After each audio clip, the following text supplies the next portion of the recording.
Vamos lá, vamos chegando aí todo mundo. Quem falou que vai participar da live.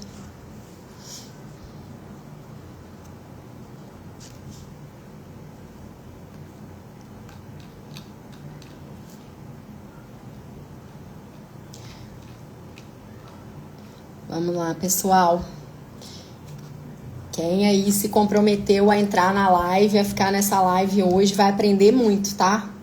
Vamos entrando aí, que eu tô aguardando mais uns minutinhos todo mundo entrar, pra gente começar a falar hoje sobre os bloqueios anatômicos mais utilizados, dos bloqueios anestésicos mais utilizados nas pequenas cirurgias. Eu tô com anatômico na cabeça, porque hoje eu estudei muita anatomia para passar isso para vocês, tá? Inclusive, ó, a gente vai ter umas figurinhas aqui também para ilustrar a nossa live, tá bom? Sussu chegou aí. Vamos entrando, pessoal. A live de hoje vai ser sensacional. Eu acho que vocês vão aproveitar muito. Vou esperar mais um minutinho, quem entrar, aí quem tá faltando para entrar, e a gente começa, tá bom? Para quem entrou agora, a gente vai fazer a live sobre os bloqueios anestésicos mais utilizados nas pequenas cirurgias, tá bom? Como eu falei, eu tenho certeza que essa live aqui vai ser uma oportunidade para vocês aprenderem e tirarem qualquer as suas dúvidas, né, em relação a isso, a todos esses bloqueios que às vezes deixam a gente um pouco com dúvida, né? Porque, assim, pra gente atuar nas pequenas cirurgias, tem muito detalhe. E essa parte dos bloqueios anestésicos, ela é um desafio mesmo para nós. Eu confesso que quando eu fui estudar isso a fundo, eu percebi que não era um bicho de 7 cabeças, igual eu achava que era na época que eu era acadêmica, na época que eu estava na residência, tá? Então, vamos lá. Acho que todo mundo que já tinha que entrar agora tá entrando. E depois, quem for entrando ao longo da live, eu vou passando o que foi dito. Bom, pessoal, meu nome é Luma Bering, tá? Eu sou doutora Luma Bering, eu sou médica cirurgiã geral. Eu ajudo médicos a atuarem com mais segurança nas pequenas cirurgias, a dominarem as pequenas cirurgias, mesmo se estiverem começando do zero. Tá? E hoje nós vamos falar nessa live aqui um tema muito difícil, mas que é assim, essencial pra gente não ser só mais um médico que atua nas pequenas cirurgias. A Vanessa, obrigada, Vanessa, excelente cirurgiã, e você é uma excelente nefro, tá? Obrigada pela participação aí. Então, a gente vai falar sobre os bloqueios anestésicos. Eu peço a paciência de vocês, porque essa parte, ela é um pouco, pode ser até considerada chata para alguns, porque a gente tem que revisar a anatomia, não tem jeito, a gente vai ter que revisar a anatomia de uma forma um pouco mais superficial, mas a gente vai revisar de uma forma que vocês vão gravar, vai ter figura e tudo, então presta bastante atenção. Eu quero que quem atua, o médico que está aqui, que atua nas pequenas cirurgias, especialmente também os médicos que já são meus alunos da formação online, pequenas cirurgias do zero, eu quero que vocês não sejam só mais um médico que fazem pequenas cirurgias, mas que vocês agreguem muito valor aí nas suas cirurgias e que vocês se tornem referência na sua região, assim como eu me tornei, com base, com muito estudo, né, com muita dedicação. Não foi do dia para a noite, eu tenho certeza que com vocês também não vai ser assim, mas com muita persistência e muita força de vontade de estudar e de aplicar, a gente consegue sim, aos pouquinhos, virar referência. Ainda mais que agora a internet está ajudando muito a gente nisso aí, né, na divulgação honesta do nosso trabalho, ok? Então a gente vai começar. Nessa aula aqui, vocês vão aprender os principais bloqueios, tá? E a gente vai falar hoje dos bloqueios principais na região da face e nas regiões ungueais, né? Nas regiões dos dedos da mão e dos dedos dos pés, dos quirodáctilos e dos pododáctilos. São os bloqueios mais utilizados nas pequenas cirurgias. Não dá pra gente falar de outros tipos de bloqueios anestésicos, né? Que o pessoal da anestésico gosta de fazer, do plexo braquial, de outros nervos periféricos maiores. Isso não é o nosso assunto. O nosso assunto vai ser, em primeiro lugar, o bloqueio dos nervos da face, que fazem inervação sensitiva da face, derivados do trigêmeo, e a gente vai falar dos bloqueios da região das mãos e dos pés, ok? Focada aí na cirurgia ungueal. Então vamos começar aqui. Eu queria saber quem já perdeu cirurgia ou quem já teve medo de fazer cirurgia porque não sabia fazer o bloqueio, ficou com medo de machucar o paciente, ficou com medo de fazer uma anestesia ruim. E vocês falando aqui, eu vou saber se vocês realmente estão mais avançados aí nessa parte dos bloqueios e se vocês precisam ter um reforço nessa parte aí para começar a perder o medo de fazer os bloqueios e para fazer suas pequenas cirurgias com mais segurança na face e nas regiões ungueais, tá? Então, me falem aí se vocês estão tendo dificuldade. Eu creio que vocês devem ter essa dificuldade, porque senão vocês não teriam votado nesse tema, assim, com muito peso pra gente falar nessa live de hoje, tá? Vamos então começar. Se alguém quiser perguntar alguma coisa aí, pode perguntar, tá? Lembrando que essa live vai ficar salva aqui no meu feed, né? Não se preocupe agora em ficar anotando e ficar achando que esqueceu o que eu vou falar, porque depois você vai pegar a live, vai salvar ela e vai estudar, tá bom? Eu vou começar falando aqui das vantagens dos bloqueios, tá? Uma das vantagens dos bloqueios anestésicos nas pequenas cirurgias é a gente conjugá-los, por exemplo, com a sedação, quando a gente opera pacientes, às vezes no centro cirúrgico, opera lesões em face, que às vezes a gente ceda o paciente, ali o anestesista ceda, mas o bloqueio ajuda ali nessa otimização anestésica também. Principalmente quando a gente utiliza, por exemplo, a bupivacaína, que é um anestésico que a gente tem uma durabilidade maior no pós-operatório, o paciente vai embora ainda umas 4, 6 horas sem sentir dor, né? Até começar a sentir dor, ele já vai estar em casa, no conforto da sua casa e medicado. A doutora Rafaela falou, não é medo, mas já tive dificuldade em bloquear o infraorbitário sem o carpule, mas depois de refazer deu certo. Agora, para bloquear os lábios superiores, eu faço na fossa piriforme por ter essa dificuldade. Perfeito, Rafaela. E eu vou falar sobre isso também aqui quando a gente destrinchar o bloqueio do infraorbitário, tá bom? Muito legal o seu comentário e a gente vai chegar lá e eu vou falar sobre isso também. A gente está falando então das vantagens, né, dos bloqueios anestésicos. Uma das vantagens que eu falei é a anestesia prolongada e depois que o paciente vai embora para casa, ele ainda pode tá sob efeito desse bloqueio. E outra vantagem muito boa pra gente nas pequenas cirurgias, gente, é que o bloqueio, ele ajuda a melhorar a experiência do paciente em relação aos nossos procedimentos.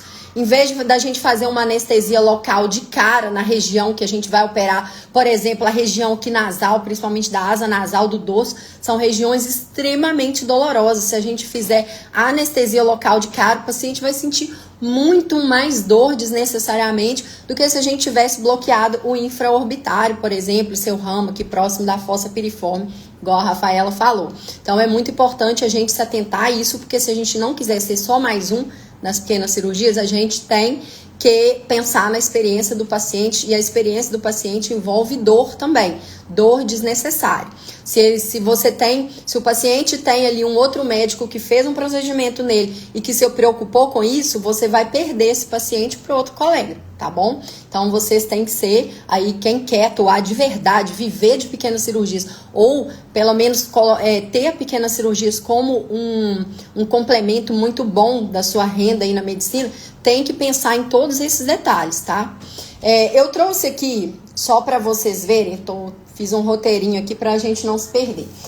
Eu trouxe aqui anestésico, tá? Que a gente vai utilizar nos bloqueios. Eu não vou me aprofundar em a técnica da anestesia local. Eu já estou partindo do pressuposto que vocês já aprenderam bastante sobre a anestesia local aqui nesse perfil. Se não aprenderam, estudem depois, tá bom? Aqui a gente tem o Xilestesin, que é a lidocaína com epinefrina, a lidocaína 2%.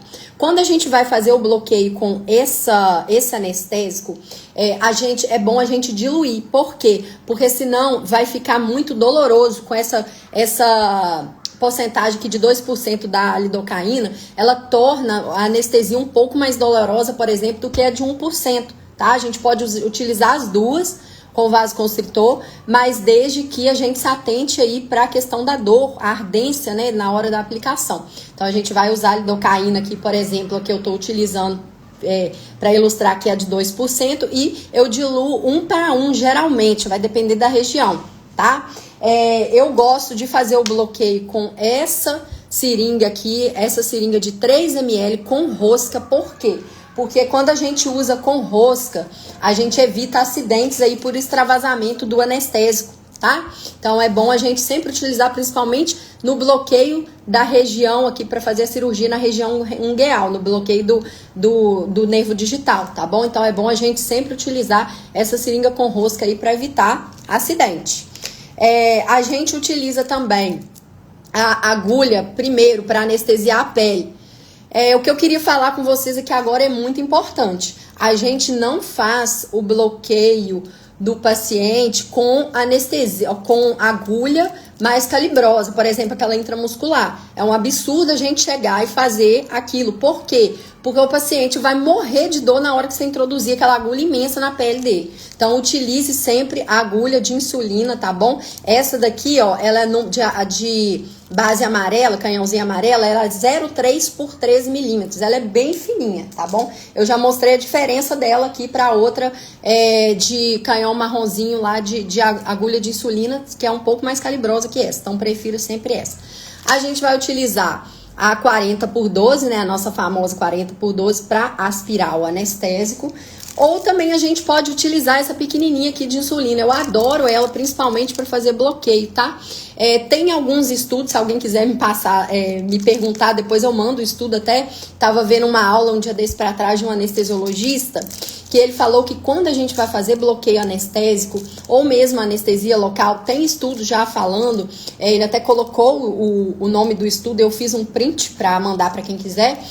Tem estudo já falando que a dor do paciente pode ser proporcional ao tamanho da seringa, ao volume da seringa, tá? Então prefira sempre utilizar, se for em região menor, para você fazer um bloqueio ali para uma lesão menor, sempre utilize a seringa, cadê que eu mostrei, gente? A de 3 ml, cadê ela? Ah, tá aqui. Ou utiliza essa de 3 ml, ou utiliza a de 1 ml. Essa pequenininha aqui também que eu mostrei, tá? Que já vem acoplada aqui na agulha de insulina. Ela é hipodérmica, bem confortável, tá bom? Eu também trouxe aqui pra vocês a lidocaína 2% sem vaso, que é a que a gente utiliza na cirurgia ungueal, tá? Principalmente pra gente bloquear os dedos das mãos. Embora a literatura seja controversa em relação a isso, estudos mais novos, mais recentes asseguram que a gente pode utilizar a lidocaína com vasoconstritor na cirurgia ungueal, desde que a gente respeite, a gente faça uma diluição, não garroteie muito forte a região do dedo, e que a gente também respeite a quantidade limite para o dedo, que é de 3 a 5 ml, segundo a literatura também, do anestésico com vaso, tá bom? Agora eu vou mostrar também um artifício, que o material, né, que eu utilizo, antes da gente se aprofundar aqui nos bloqueios, o material que eu utilizo, a canetinha, tá, marcadora, pra gente marcar a pele onde vai fazer o bloqueio, tá? Isso aqui é muito legal pra gente fazer, porque pra gente não perder a referência anatômica na hora de injetar o anestésico. Aqui a gente tem a lidocaína aqui tópica, tá? Pode ser de várias marcas, eu comprei essa mais baratinha aqui, a Dermomax encareceu bastante, então essa aqui eu utilizo mais para explicar em aula mesmo. Eu gosto muito de ilustrar a aula com essa aqui, mas pode ser qualquer um, tá?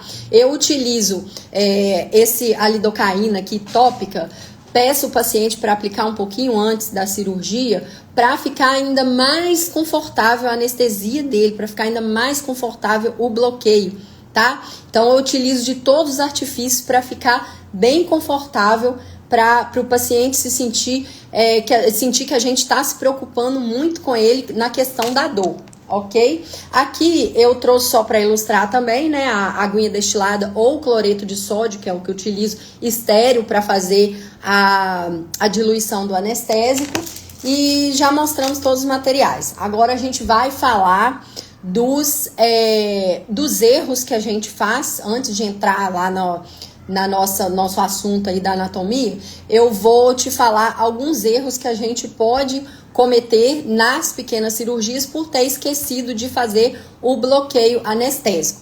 Ó, eu até deixei aqui, ó, principais erros, só para ilustrar para vocês isso. Cirurgia ungueal sem bloqueio prévio dos nervos digitais. Por favor, não façam isso com seus pacientes. Eles não merecem isso, tá? Cirurgias na região frontal, às vezes são, vamos supor, você tem um lipoma aqui na região frontal extenso, você precisa, às vezes, de fazer uma cirurgia mais longa, você utiliza, às vezes, a bupivacaína e faz o bloqueio. Quando você não faz o bloqueio, às vezes você tem que fazer no meio da cirurgia um reforço anestésico, então fica mais confortável para o paciente. Eu ilustrei também as cirurgias na região malar, no lábio superior, sem bloqueio prévio do nervo infraorbitário, igual a Rafaela acabou de falar aí, tá? Esses são alguns erros que a gente pode cometer nas pequenas cirurgias por não saber fazer o bloqueio e fazer o seu paciente se sentir assim horrorizado com o procedimento. Eu vou contar duas histórias para você. Uma foi uma história uma vez que aconteceu quando eu era adolescente, inclusive até conto isso na aula de bloqueios da minha formação online, os alunos que estão aqui já sabem que eu já contei isso. Eu era adolescente e eu tive tive que fazer uma extração ungueal, e aí quando o médico foi fazer lá no pronto-socorro, foi fazer o bloqueio, na verdade o bloqueio não, foi fazer a cirurgia, ele chegou com aquela agulha intramuscular e não me explicou, não falou nada e já chegou introduzindo anestésico. Gente, eu senti tanta dor nesse dia que eu não posso lembrar disso, que toda vez que eu vou fazer uma cirurgia no paciente, às vezes tem que até extrair uma unha, tem que drenar um hematoma ungueal, às vezes tem que fazer uma cantoplastia. Pelo amor de Deus, gente, eu só penso nessa dor que eu tive. Eu quase morri de dor na hora. Eu não estava entendendo nada na época, né? Nem fazia medicina ainda, não tinha noção de nada do que era bloqueio. Então, eu tinha tomado um trauma, um pavor de cirurgia ungueal que vocês não têm noção. Mas a outra história que eu quero contar é também que em relação aos bloqueios, quando a gente tem um paciente, às vezes, que entende bem, que é da área da saúde, que entende o que é um bloqueio anestésico, por que a gente utiliza, às vezes você vai, assim, pode ser raro, mas você pode se deparar com pacientes que te peçam para não fazer bloqueio.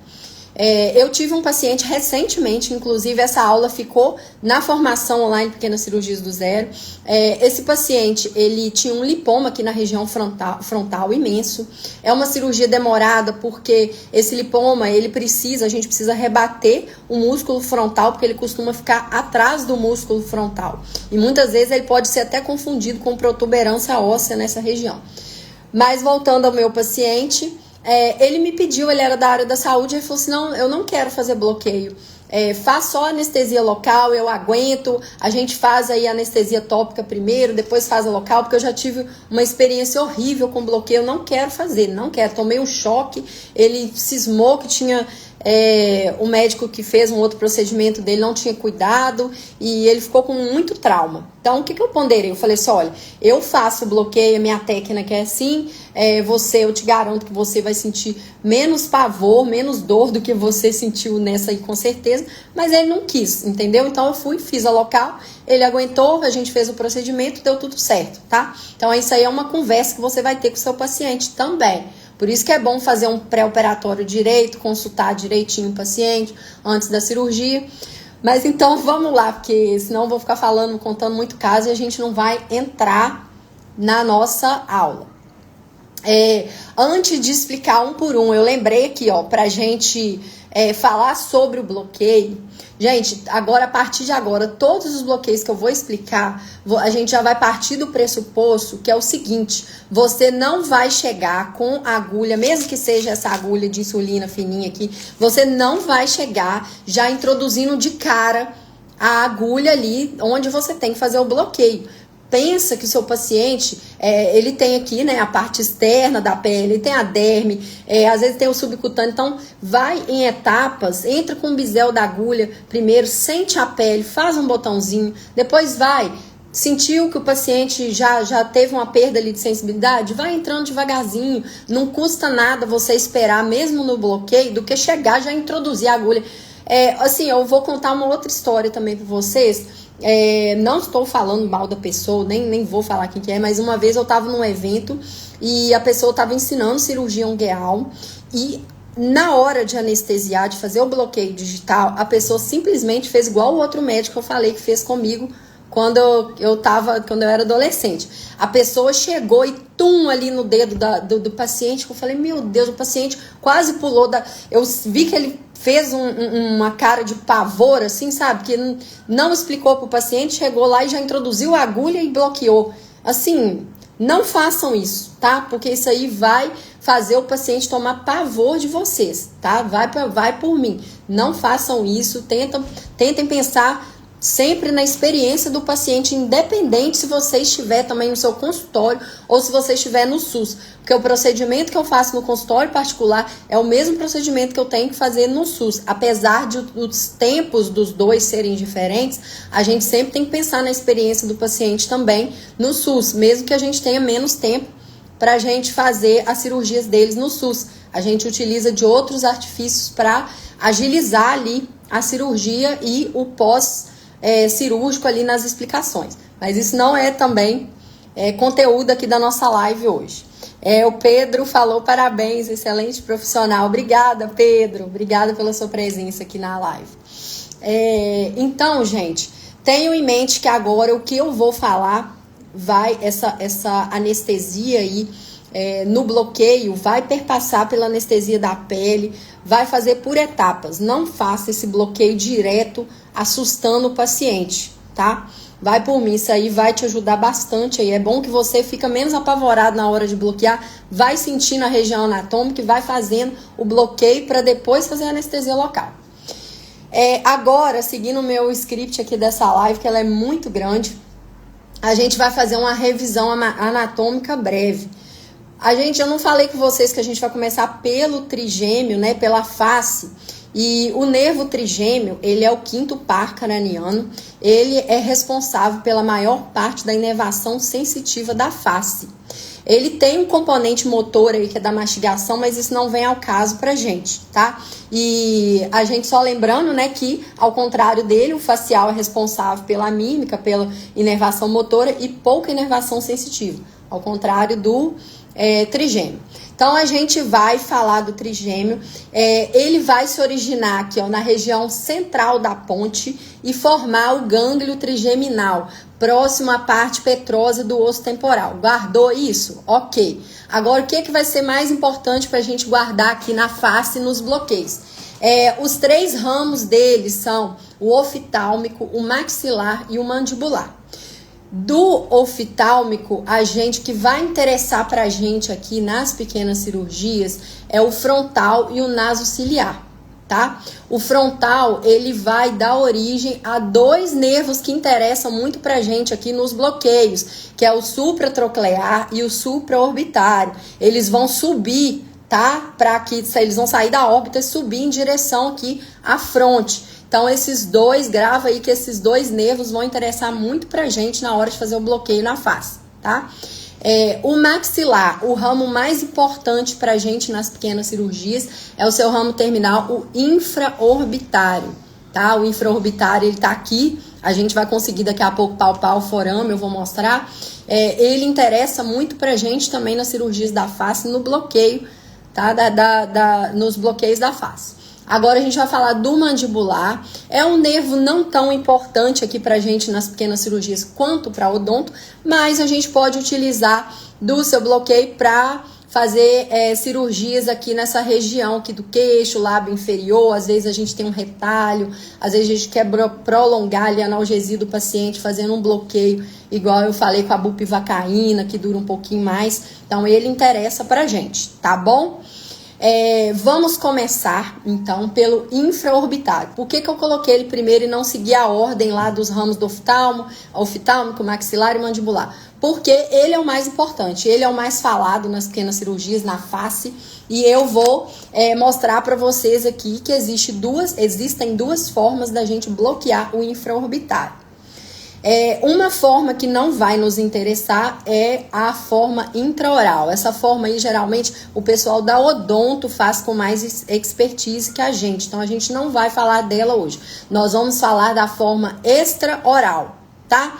Então, assim, o infraorbitário, deixa eu explicar para vocês. Ele vai emergir aqui, ele é um ramo do maxilar. Ele vai emergir, traça uma linha vertical aqui, passando pela sua pupila. Você traçou, sentiu aqui no maxilar, no forame infraorbitário, esse forame fica 1,5, 2 centímetros abaixo aqui da região tarsal inferior. Então, ó, palpa aí. Quem não palpou, palpa. Quem não sabia desse forame, ó, presta atenção. Palpa ele, você vai sentir um buraquinho, tá? Eu, no nosso desenho maravilhoso aqui, marquei ele aqui, ó, tá vendo? Aqui finge que é a região tarsal inferior e o forame ficou aqui, ó, um pouquinho entre 1,5 centímetros abaixo da região tarsal inferior, traçando-se uma linha vertical aqui no olho. Nessa figura aqui, dá pra mostrar melhor pra vocês. A gente traçou aqui, tá vendo, ó? Achou aqui, por essa linha vertical que passando pela linha pupilar, passamos aqui embaixo, achamos o forame infraorbitário. E nele emerge o nervo infraorbitário, tá? Esse nervo, ele vai fazer a inervação sensitiva das regiões da pálpebra inferior, lábio superior e asa nasal. Então, ó, ele vai inervar essa parte aqui, ó, toda aqui, lábio superior, asa nasal ipsilateral, região malar, até mais ou menos aqui, tá? Essa região toda aqui. Então, a gente usa muito nas pequenas cirurgias, em tumores de asa nasal, em que a gente tem, às vezes, que fazer retalho de rotação nasogeniano, que a gente pega aqui essa pele e roda pra cá, pra asa nasal, tá? Esse retalho aí é muito importante, a gente sempre utiliza o bloqueio do infraorbitário. Então, vamos agora à técnica desse bloqueio. O que a gente vai fazer? Muito médico tem muito medo de fazer o bloqueio pelo forame. Gente, tem um tipo de bloqueio que também é extraoral, mas ele faz mirando aqui no globo ocular. Eu não gosto de fazer ele porque eu tenho medo também, assim como você, de aprofundar muita agulha e perfurar aqui o globo. Mas a gente pode aqui palpar o forame, igual eu expliquei, pedir o paciente para passar um anestésico tópico, faz todos aqueles passos que eu falei lá com a anestesia local, vai fazendo a pele, vai sentindo, depois que você marcou com a canetinha, vai fazendo a anestesia, sentiu aqui que tá no forame, não precisa de entrar dentro do forame, tá? Você pega a anestesia, injeta 1,5 ml de anestésico local, pode ser diluído ou não. Lembre-se que diluído é mais confortável para o paciente. Então, você vai sentir aqui, injetou o anestésico, tem um macete. O que você faz?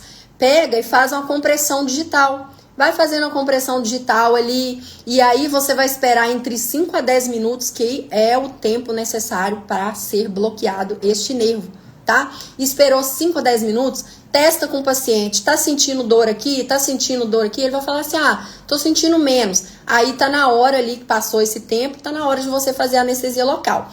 Eu recomendo que tumores, principalmente aqui nessa região labial superior e na região nasal, da asa nasal, você faça a local depois do bloqueio. Reforce, porque essa região é muito dolorosa, o paciente sente muita dor. Se for na região malar, dá até para você bloquear, acabou, não precisa fazer a local. Embora eu sempre faça a local também depois, respeitando, claro, o limite de anestésico que o paciente pode suportar. E aqui eu não falei, porque a gente não tá falando de anestesia local, mas a quantidade aqui que o paciente de 70 quilos consegue aguentar aqui no máximo, tá? Sem diluição, é 20 ml, que é exatamente esse frasco aqui. E eu não recomendo que você utilize mais que 20 ml, contando no bloqueio e na anestesia local, porque se você ultrapassar essa dose e o paciente lá fazer uma PCR com você na cirurgia, pouco custa, tá? Pode ter crise convulsiva, então, por favor,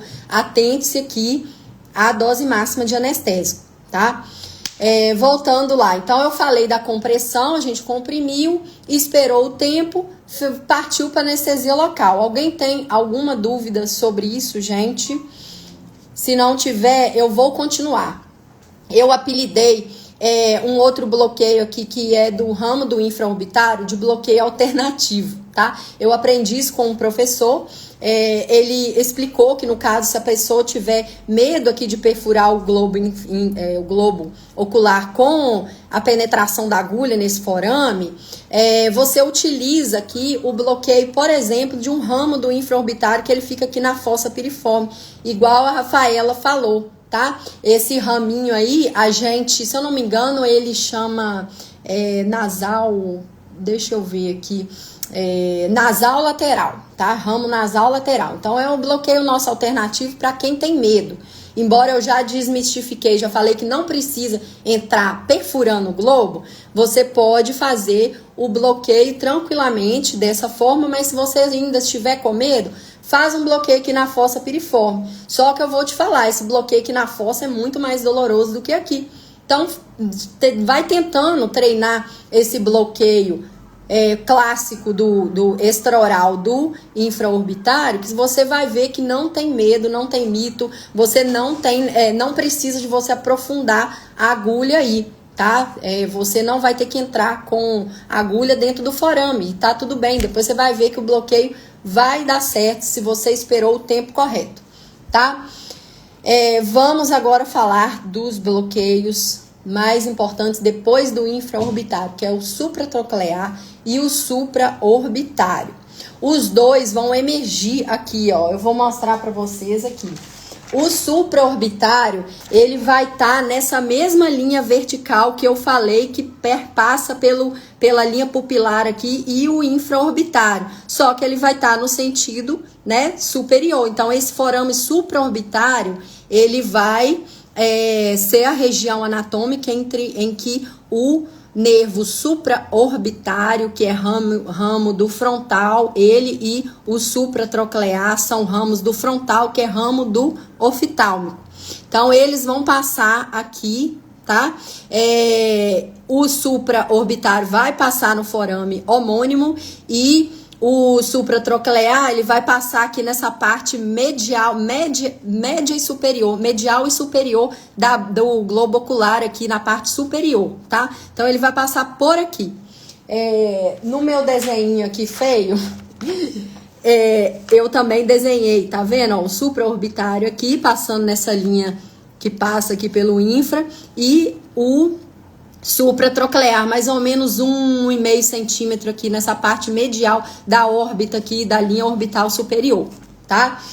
Por que é importante? Eu já adiantei um pouco no início da aula. É importante a gente bloquear esses nervos, por exemplo, em lesões que a gente tem aqui na região próxima, um pouco acima aqui da sobrancelha, na região frontal próxima à glabela. Então, se a gente tiver lipomas, são muito comuns aqui, quando a gente tem lipoma na região frontal, é exatamente nessa região aqui, igual eu expliquei para vocês do meu paciente que não quis ser bloqueado nessa região.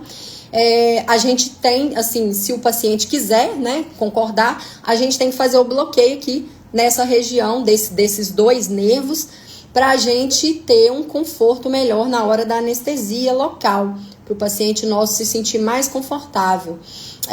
Tem, às vezes, alguns cânceres de pele, eu faço, às vezes, cânceres de pele extensos aqui nessa região, que tem que, às vezes, fazer um retalho, um duplo H. Então, é bom a gente estar sempre se atentando a bloquear antes, tá? Até porque são procedimentos mais demorados, às vezes podem até passar de 2 horas, e aí a gente utilizar, ao invés da lidocaína, a bupivacaína, para durar mais esse bloqueio, tá? Ô, gente, alguém tem alguma dúvida? Se tiver dúvida, pode me perguntar aqui, tá? Lembrando que essa live vai ficar salva. Se vocês quiserem depois pegar e estudar essa live aí, só salvar aí que vocês conseguem estudar com calma depois, tá? Assim que acabar ela, eu vou liberar ela no feed. Então, a gente falou dos bloqueios, dos bloqueios do supratroclear e do supraorbitário. Os bloqueios a gente vai fazer semelhantes ao que eu expliquei lá do infraorbitário. A gente não precisa entrar com a agulha dentro do forame supraorbitário. A literatura fala que se a gente quiser ter um bloqueio mais eficiente nessa região, a gente tem que entrar com agulha. Mas na prática e do dia a dia a gente vê que quando faz a digitopressão, faz aquele caminho lá que eu expliquei para você, anestesiou pele e tudo, e vai entrando, você vai ver que a gente vai ter um bloqueio sim. E depois, com esse bloqueio, a gente vai reforçar uma anestesia local aqui que vai ser muito mais confortável, tá? A Daniele tá perguntando, olha, boa noite, poderia falar sobre a anestesia do pavilhão auricular? Eu vou falar um pouco dela, embora ela não seja tão comum na nossa prática das pequenas cirurgias, igual essa que a gente está falando, essas outras, mas eu trouxe a região anatômica que a gente tem que bloquear para o pavilhão anterior e a parte posterior, tá? É um pouco mais difícil, eu confesso que eu não utilizo tanto nas pequenas cirurgias. Os meus pacientes, às vezes, quando eu vou fazer anestesia local, que nessa região, por exemplo, para retirar tumor, às vezes os pacientes toleram muito melhor a anestesia local direto, tá? Isso é experiência própria, não é literatura, não.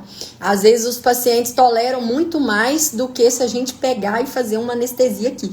Eu confesso que os pacientes, quando fazem anestesia, que eles sentem muita dor, tá? Aqui é uma região de cartilagem aqui próxima ao tragus, então eles sentem muita dor, mesmo a gente anestesiando em etapas.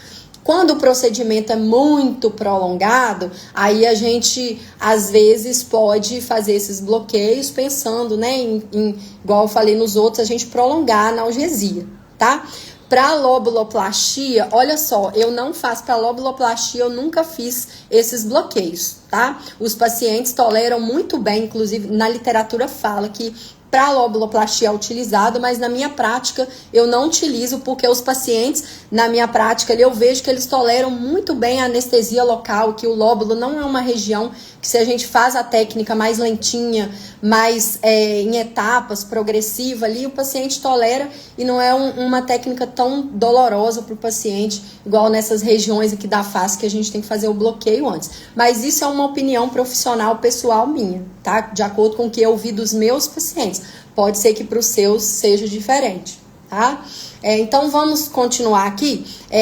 Eu vou, Daniele, falar um pouco daqui a pouco sobre a inervação dessa parte aqui da orelha, do pavilhão, e vou explicar como que a gente faz, mais ou menos como que a gente faz o bloqueio, tá? Eu confesso que eu não tenho muito costume de fazer, principalmente da parte posterior aqui, eu praticamente não faço, tá? Agora vamos falar, eu já falei do supraorbitário, já falei do supratroclear. Eu quero saber se alguém tem alguma dúvida sobre esses dois bloqueios que eu falei. Se tiver dúvida, fala aqui que eu podendo responder, tá? A gente sana essa dúvida. Tô vendo aqui, ninguém tem dúvida, então vamos partir para o nasociliar. O nasociliar também é um ramo do oftálmico, tá? A anatomia dele, após passar, olha aqui, eu vou ler o meu resuminho que eu sempre tenho aqui para explicar. Após passar pela fenda orbitária superior, ele cruza o nervo óptico em direção à parede orbital medial. Então, ele fica próximo aqui, ó, nessa região orbital medial aqui, tá? Eu confesso que eu também não gosto muito de fazer o bloqueio do nasociliar, apesar dele ser um bloqueio muito utilizado, tá? Essa área aqui é uma área muito dolorosa, a pele é fininha, já tá aqui próximo ao periósteo, então o paciente costuma sentir muita dor. Mas eu pondero porque ele inerva essa parte aqui do dorso nasal, entendeu? Do de cá e o de cá, né? Cada um no seu lado correspondente. Então, ele inervando essa parte aqui, a gente às vezes tem tumores imensos aqui na região do dorso nasal, que precisa, às vezes, de um tempo cirúrgico maior. Aí sim a gente tem que pensar no bloqueio, até associado a uma sedação, né? Eu não costumo não fazer cirurgia nessa parte aqui sem sedar o paciente, sem levar para o centro cirúrgico, né? Sem discutir com o anestesiologista. E outra coisa importante também, discutam com os anestesiologistas, eles têm muito mais expertise nessa parte do que a gente. Quando você chegar no centro cirúrgico, tá vendo se ficou com dúvida entre qual anestésico vai usar, discute com o anestesista. Eu sempre discuto quando eu vou fazer a cirurgia, eu pergunto se ele acha melhor usar a bupivacaína, a lidocaína, e ele sempre vai me falar, ó, a diluição pode fazer de 1 para 1, faz dessa forma, vamos calcular a dose aqui. Então, eu não faço sozinha, eu sempre discuto com o anestésico. Eu acho isso muito legal, a gente usar o nosso network aí, a nossa comunicação com os outros especialistas para poder ver o que é melhor para o paciente, tá? Então, eu tava falando do naso ciliar, tá vendo como é que eu pego um gancho com o outro, mas eu espero que vocês estejam aí localizados na parte da live aqui que a gente tem que falar. O naso ciliar, como eu expliquei, ele vai inervar essa parte do dorso nasal, cada um do lado correspondente.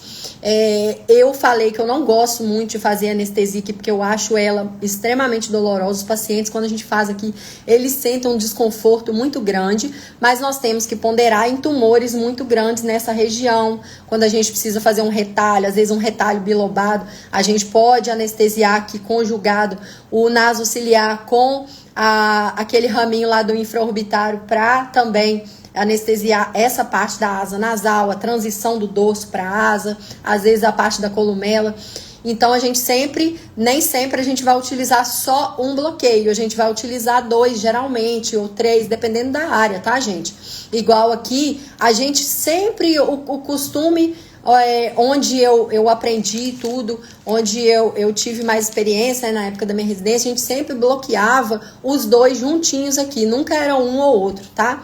Mas tem médicos, tem profissionais que preferem bloquear o supratroclear só ou o supraorbitário, a depender da localização da lesão. Ok? Tá certinho, gente? Se tiver alguma dúvida, lembrando que pode me falar aqui.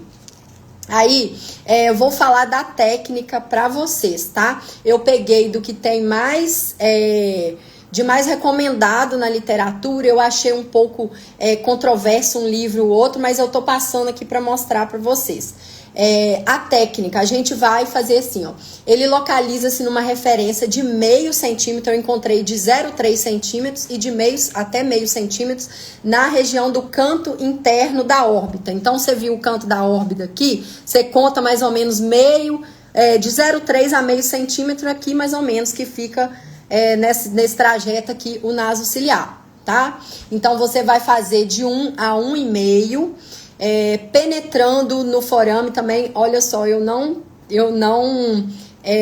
recomendo a gente fazer essas penetrações aí nos forames com as agulhas de insulina ou qualquer outra seja agulha, se vocês não tiverem expertise, tá? Se não tiver, se ficar com medo, não precisa fazer. É só você fazer ali a anestesia igual eu expliquei e vai aprofundando, sentiu ali que tá na região perióstea, faz mais injeção de anestésico 1 a 1,5 e faz depois a digitopressão. Você vai espalhar o anestésico ali e vai bloquear o nervo de qualquer forma, tá?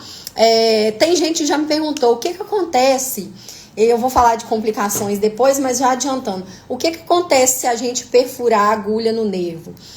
Não acontece complicações muito graves. Na hora o paciente pode sentir muita dor, pode depois dar uma inflamação ali no local, uma reação exacerbada, inflamatória, mas o risco maior não é a perfuração com a agulha no nervo. O risco maior é a gente seccionar os nervos, principalmente sensitivos, os motores também, né, que são ramos do facial, tomar muito cuidado. Eles costumam estar mais profundos na região aí do subcutâneo, mas eles podem emergir aí superficialmente. Então, a gente tem que tomar cuidado na hora de fazer as nossas incisões para não seccionar essas estruturas, tá? Para não causar desabamento na face, não causar aí uma desestesia no caso dos nervos sensitivos, tá bom? Então, assim, a gente tem que tomar cuidado em relação a isso. Ficou alguma dúvida em relação ao bloqueio do naso ciliar? Alguém quer fazer alguma pergunta? Deixa eu ver se tem alguma pergunta aqui antes da Daniela, se não passou alguma coisa. Tá.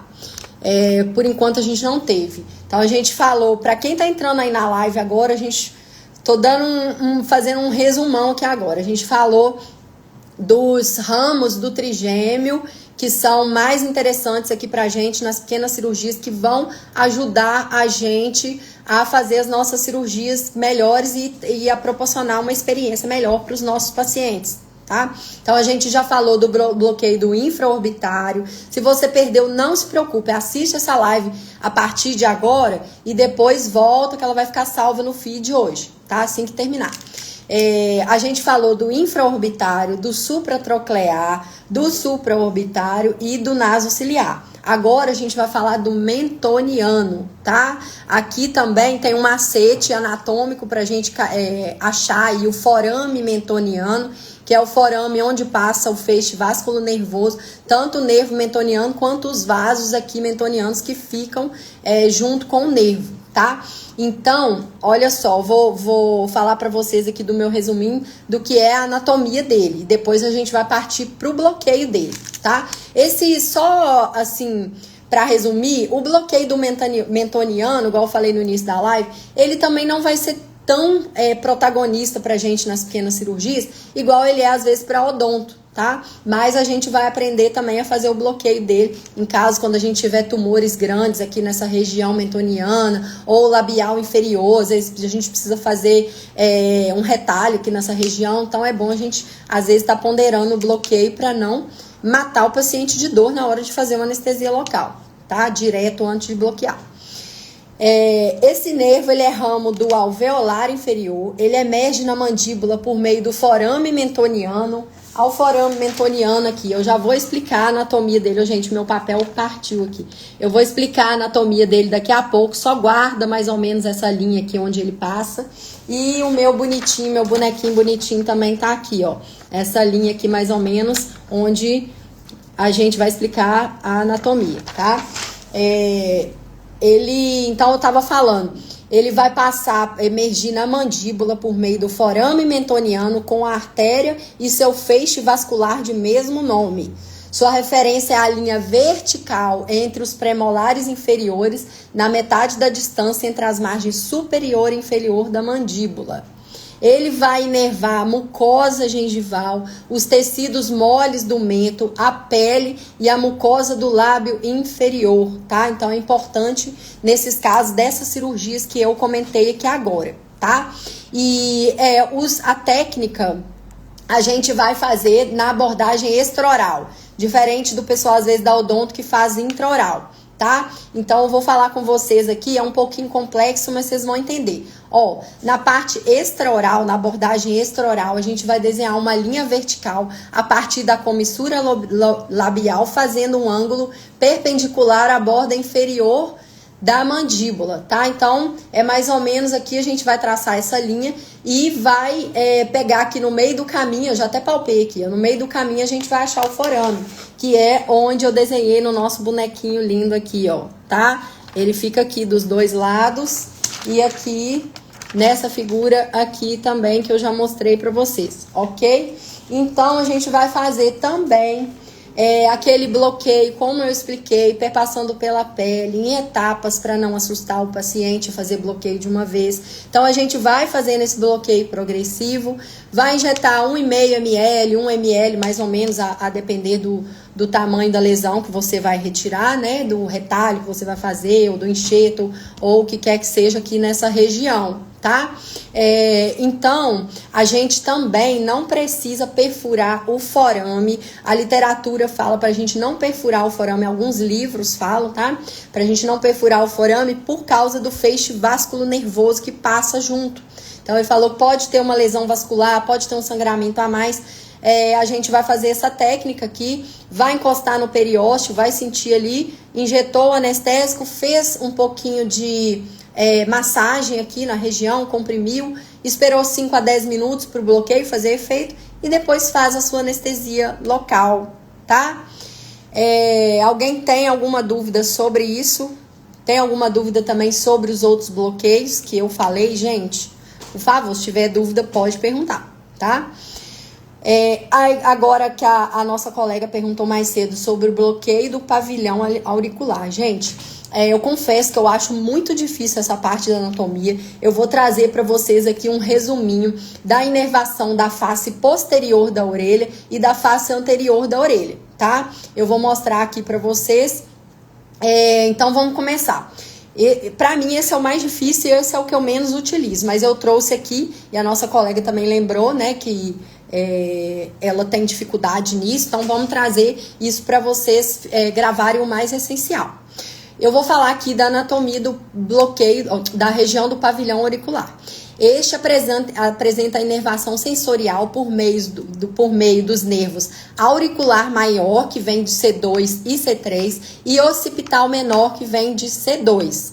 Ambos são originados pelo plexo cervical do ramo auricular do nervo vago, décimo par, tá? E do ramo auricular do nervo vago, décimo par, tá? Isso aí são coisas separadas. Então, a face posterior vai ser inervada pelos nervos auricular maior, occipital menor e pelo ramo auricular do nervo vago, que é o décimo par. A face anterior vai ser inervada pelos nervos auricular maior, aurículo temporal, que é ramo do mandibular, e o ramo auricular do nervo vago, décimo par. Ô, gente, ó, essa parte aí eu confesso para vocês que eu acho muito difícil, e o que vai interessar na nossa aula de bloqueio aqui é a gente saber qual região que a gente vai anestesiar. Só parando aqui, a doutora Rafaela falou, se eu bloqueio um nervo conlido com vasoconstrição, a região bloqueada, porém mais distante, sofrerá vasoconstrição também? Sim, Rafaela, sofrerá sim, tá?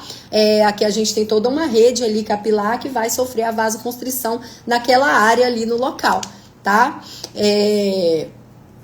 E a gente vai reforçar ainda com anestesia local depois para causar uma vasoconstrição maior, tá? Porque a gente faz ainda, depois do bloqueio, a gente faz aquela compressão para espalhar o anestésico. Então o anestésico vai se espalhar nessa área toda e vai provocar sim uma vasoconstrição nessa região. Nem sempre, às vezes, é totalmente igual de uma área para outra, mas a gente vai sentir o efeito da vasoconstrição. E você vai perceber isso da vasoconstrição, porque a pele ela vai ficar hipocorada, ela vai ficar muito mais hipocorada do que a pele em volta que não está sob efeito da vasoconstrição, tá? E eu vou falar um pouco também da vasoconstrição na hora que a gente for falar do bloqueio digital, tá? Do bloqueio para cirurgia ungueal. Então eu estava falando dos bloqueios nessa região. Na região anterior, a gente vai introduzir a agulha aqui nessa região, ó, de pé próxima ao tragus, tá? De maneira perpendicular, cerca de 1 centímetro à frente do tragus. A literatura fala pra gente introduzir a agulha até o periósteo. Tá? E ela fala pra gente trocar depois de fazer o bloqueio, depois a gente fazer a anestesia na pele com a agulhinha de insulina, pra gente trocar por uma agulha mais calibrosa 25/6, tá? Eu confesso que eu não gosto de fazer isso, eu acho isso extremamente doloroso pro paciente, mas tem alguns tipos de cirurgias, igual eu falei com a Daniela, que a gente faz. Tem que, às vezes, discutir com o anestesiologista quando a gente tá no centro cirúrgico para ver o que é melhor pro paciente, tá bom?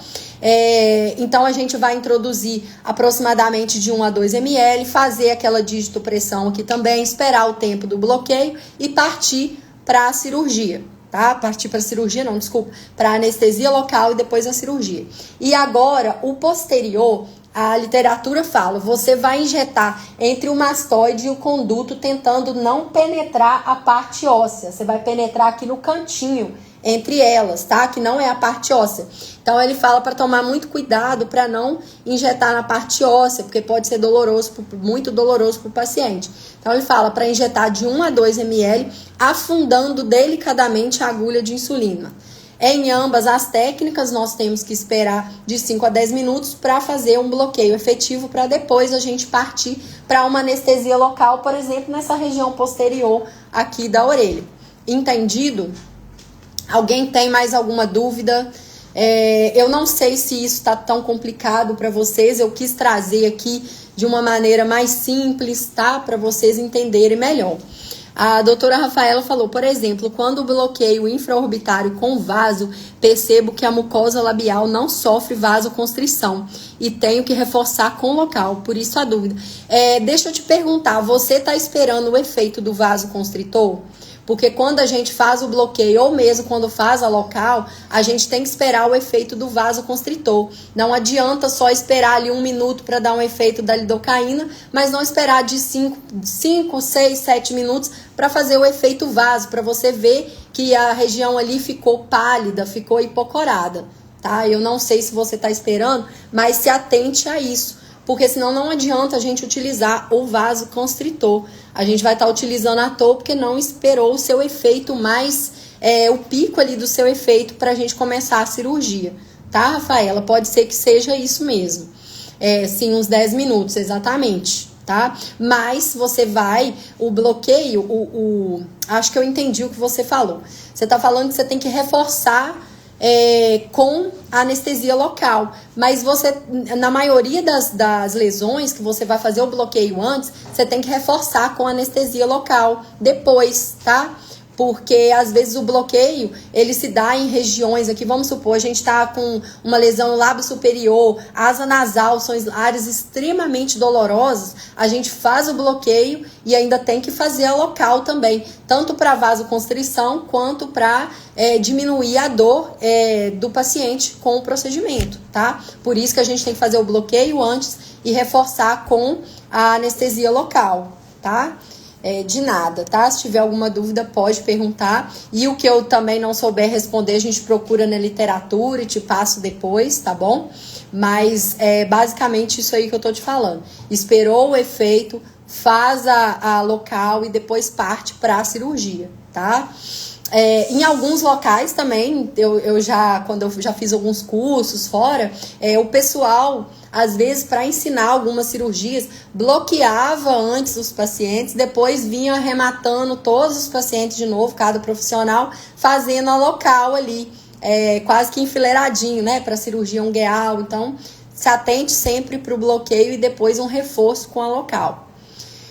Agora, por fim, eu vou falar dos nervos digitais, dos pés e das mãos, tá? Para que a gente faz os bloqueios dos nervos digitais aqui, dorsais, nas mãos e nos pés? Aqui o meu pezinho eu desenhei aqui onde a gente vai bloquear, a mãozinha, a mão aqui também onde a gente vai bloquear, tá? Por que a gente faz esses bloqueios? Porque a cirurgia ungueal, para mim, ela é a campeã de dor, de extremo desconforto quando a gente faz direto a anestesia local, que por exemplo na área onde vai ser operada. Então, por favor, não façam como o outro médico fez comigo, façam direitinho, o paciente tem uma experiência muito melhor com os seus procedimentos. Pensa que a dor dele, para você, às vezes não pode significar muita coisa, mas para ele significa até uma troca de médico, uma troca de profissional, tá? Então isso aí faz parte da sua reputação e do seu cartão postal. Que eu ia falar, gente? Dos bloqueios nessa região. A literatura fala que a gente pode fazer um bloqueio na base do dedo, tá? A gente pode fazer um bloqueio tanto antes do garrote quanto depois do garrote. Eu prefiro já garrotear o dedo do paciente e fazer o bloqueio depois na base, ali onde ficam os nervos digitais, onde eles estão emergindo, tá? E o que é interessante a gente fazer? É a gente fazer da mesma forma como eu falei, chegar na pele, faz como se fosse um anel, né? A literatura chama de bloqueio em anel na base do dedo. Começa aqui dessa parte dorsal, vai perpassando em todo o dedo até chegar de novo nessa parte. Lembrando que os nervos emergem nessas regiões, junto com o feixe vascular nervoso também. Então, a gente sempre entrando, aspirando e saindo injetando, tá? Entra aspirando, porque aqui pode ter vaso, a gente pode injetar acidentalmente aqui nessa região, no vaso e causar uma injeção intravascular desnecessária. Então, nossa, gente, minha live tá acabando. Tem 1 minuto para acabar, 1 minuto e 40. Então, a gente vai fazer com o anestésico sem o vasoconstritor. A literatura fala que hoje em dia já tem estudos que já caíram isso por terra, esse negócio de fazer a cirurgia ungueal, bloqueio só com anestésico sem vaso. Tem alguns autores que já falam que asseguram o uso do vasoconstritor no bloqueio ungueal, desde que o paciente não tenha comorbidades graves que o impeçam de utilizar o anestésico com vaso. A literatura também fala que o que mais importa aí nessa região do dedo, do bloqueio aqui nos dedos, não é o anestésico com vasoconstritor que a gente utiliza, e sim a pressão do garrote. Pode ser também a quantidade de anestésico a mais que a gente aplica. A literatura fala que nas mãos e nos pés, dependendo, a gente tem de 3 a 5 ml de tolerância para anestesiar, para fazer o bloqueio. Então, a gente tem que tomar cuidado com essa quantidade e diluir quando for necessário. Quando a gente tem uma lesão grande, que a gente tem que fazer um bloqueio, uma local mais caprichado, tá? A minha live vai acabar, eu tenho 30 segundos. Não se preocupem, porque vocês vão assistir essa live aí, tentem aplicar no seu dia a dia. Se vocês tiverem espuminha, eu recomendo vocês treinarem, igual eu falo com meus alunos da formação online Pequenas Cirurgias do Zero, treinar antes de aplicar no paciente real. Tem a espuminha, não precisa ser espuminha representando o dedo, nem face. Pega a espuminha, vai tentando fazer aquela técnica anestésica, tá?